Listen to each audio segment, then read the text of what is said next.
తమిళనాడులో రాజకీయాలు వేడెక్కాయి. దాదాపు 3 ఏళ్లుగా రాజకీయంగా వనవాసంలో ఉన్న శశికళ హాట్ టాపిక్ అయ్యారు. తాను మళ్లీ రాజకీయాల్లోకి వస్తున్నట్లు ప్రకటించారు. శశికళ ప్రకటన తమిళ రాజకీయాల్లో దుమారం రేపింది. అకస్మాత్తుగా శశికళకు రాజకీయాల్లోకి రావాల్సిన అవసరం ఏమొచ్చింది? అన్నా డీఎంకేపై చిన్నమ్మ కన్నేసిందా?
తమిళనాడు దివంగత ముఖ్యమంత్రి జయలలిత నెచ్చెలి శశికళ మళ్లీ హాట్ టాపిక్ అయ్యారు. మళ్లీ పొలిటికల్ సీన్లోకి ఆమె ఎంట్రీ ఇచ్చారు. తమిళనాడుకు నేనున్నానంటూ భరోసా ఇచ్చారు. తన పని అయిపోలేదని, తనలో ఇంకా పోరాడే సత్తా ఉందని శశికళ చెబుతున్నారు. 2026 తమిళనాడు అసెంబ్లీ ఎన్నికల్లో అమ్మ పాలనను తీసుకొస్తానన్నారు. త్వరలోనే జనంలోకొస్తానన్నారు. తమిళనాడు అంతటా విస్తృతంగా పర్యటిస్తారని మాట ఇచ్చారు. ఎన్నికల్లో ఓటమికి నిరుత్సాహానికి గురి కావలసిన అవసరం లేదంటూ అన్నా డీఎంకే క్యాడర్కు భరోసా ఇచ్చారు శశికళ.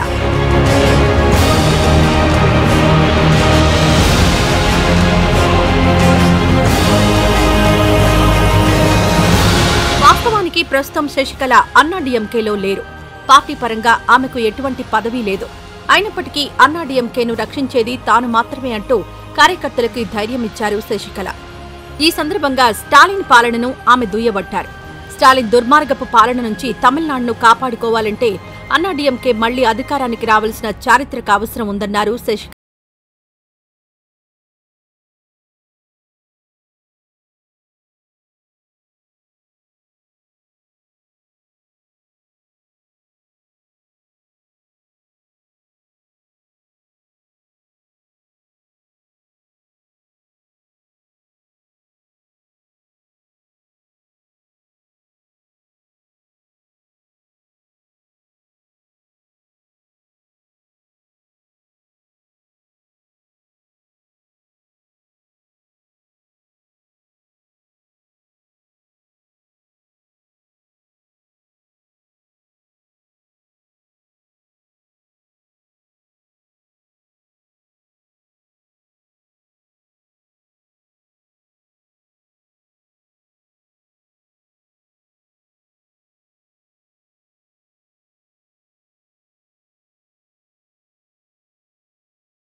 తమిళనాడులో విజయ్ దళపతికి మంచి స్టార్డమ్ ఉంది. ఇప్పటి తరం హీరోలలో విజయ్ను ప్రముఖుడిగా చెబుతారు సినీ ప్రముఖులు. విజయ్ కేవలం సినిమాలకే పరిమితమైన నటుడు కాదు. కొంతకాలంగా సేవారంగంలోనూ ఆయన కొనసాగుతున్నారు. 10వ తరగతి, +2 పరీక్షల్లో ప్రతిభ చూపిన విద్యార్థులకు పెద్ద ఎత్తున ప్రోత్సాహకాలిస్తున్నారు. ఇదిలా ఉంటే అన్నాడీఎంకేపై శశికళ నీడ కూడా పడకూడదని కోరుకునే సీనియర్ నేతలు ఆ పార్టీలో చాలా మంది ఉన్నారు. ఒక్కసారి శశికళ చేతికి అన్నాడీఎంకే పగ్గాలు వెళితే ఇక తమ రాజకీయ భవితవ్యం డేంజర్ జోన్లో పడుతుందని వారందరూ ఆందోళన వ్యక్తం చేస్తున్నారు. ఈ పరిస్థితుల్లో శశికళ మళ్లీ రాజకీయాల్లోకి ప్రవేశించినా అన్నాడీఎంకేను తన ఆధీనంలోకి తీసుకోవడం అంత సులభం కాదంటున్నారు రాజకీయ విశ్లేషకులు. ఈ నేపథ్యంలో శశికళ కూడా 2026 అసెంబ్లీ ఎన్నికలను టార్గెట్గా చేసుకుని ప్రజల్లోకి రావడానికి ప్రణాళిక తయారు చేసుకుంటున్నారు. అన్నాడీఎంకే పార్టీకి తాను తప్ప